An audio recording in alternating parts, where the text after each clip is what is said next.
The mudroom's going to have a long butcherblock countertop on this stretch of cabinets. It's over 8 feet long, so I had to special order a 10-foot long block that could be cut to fit.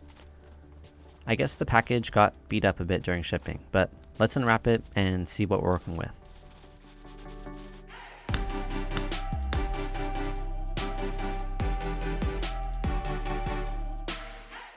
First thing I had to do was decide which side of the countertop was in better shape.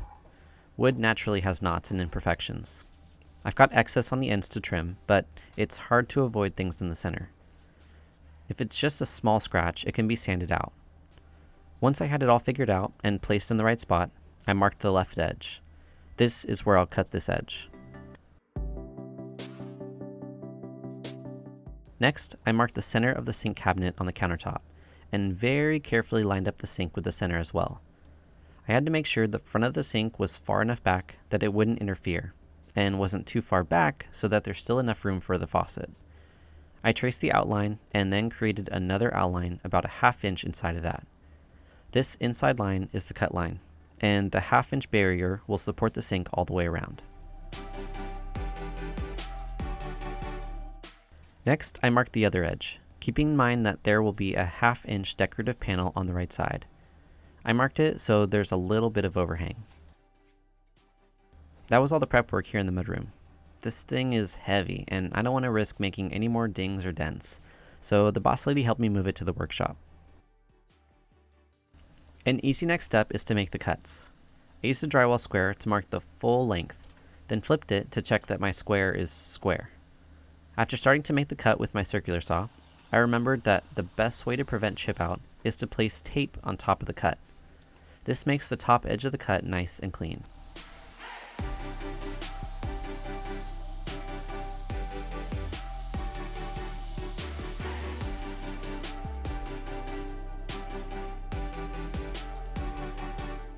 I repeated the process again on the other side to make the countertop the desired width.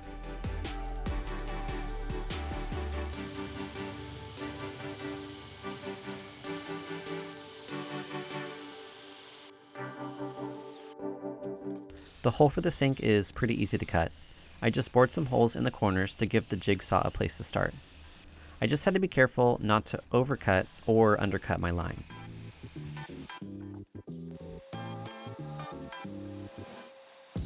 After cleaning up, I test fit the sink to make sure it fit well. Sure enough, it did.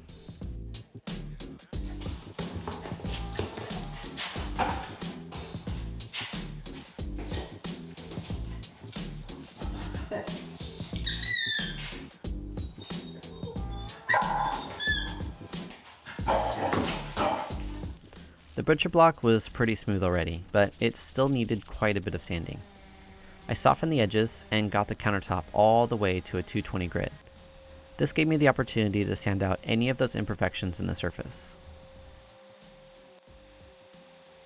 A flashlight at an angle is a great way to spot ridges and valleys. Here you can see how the shadows are only visible with the light down low.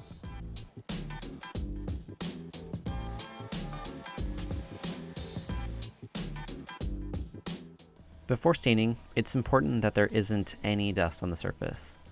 I gave it a really thorough vacuuming and wiped it down, and repeated until I was satisfied.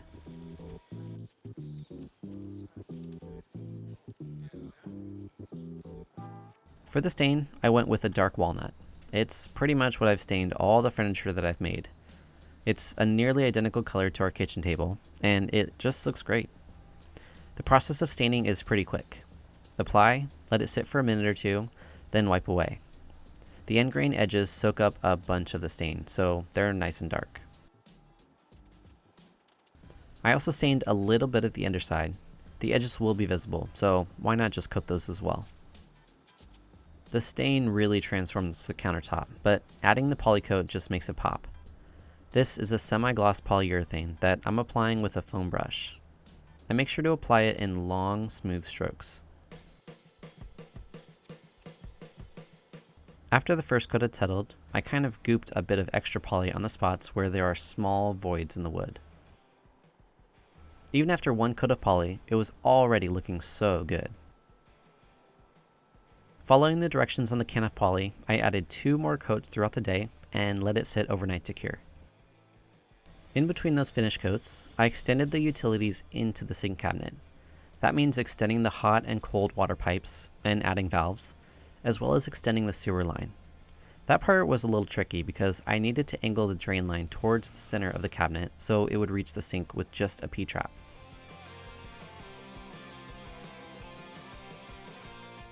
When the countertop was fully cured, the boss lady helped me move it back into the mudroom.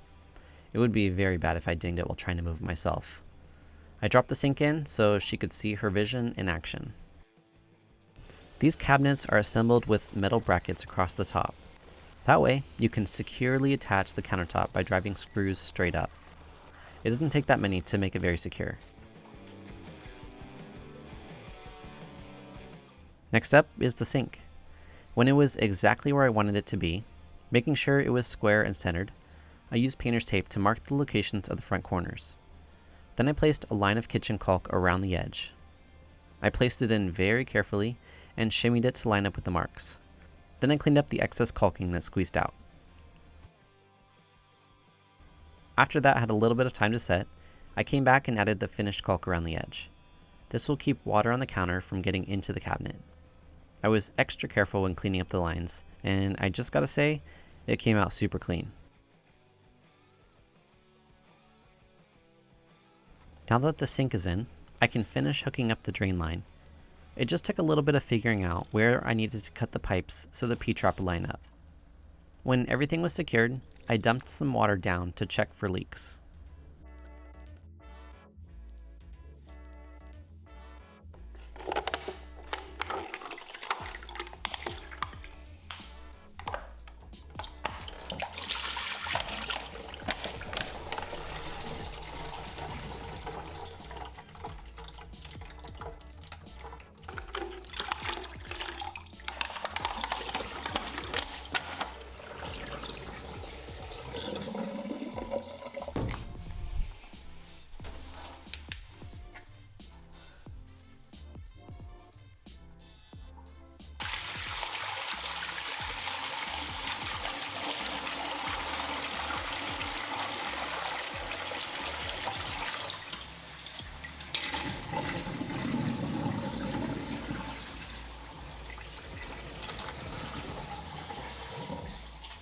Next, I added the sink faucet. I started by taping the area where it'll go. This helps me be able to mark the location and bore the hole without worrying about chip out. The faucet has some stuff that sticks through the countertop and is secured from the underside. You can see here how the room for error is quite small.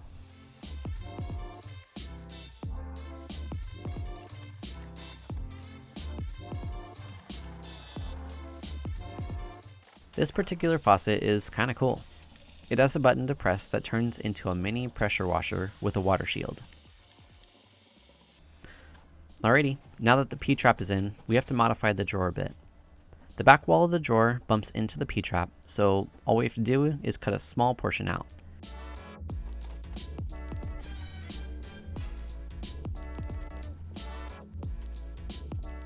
It's metal, so I used a small metal cutting blade to cut, a file to knock down the burrs, and some sandpaper to make it smooth and safe.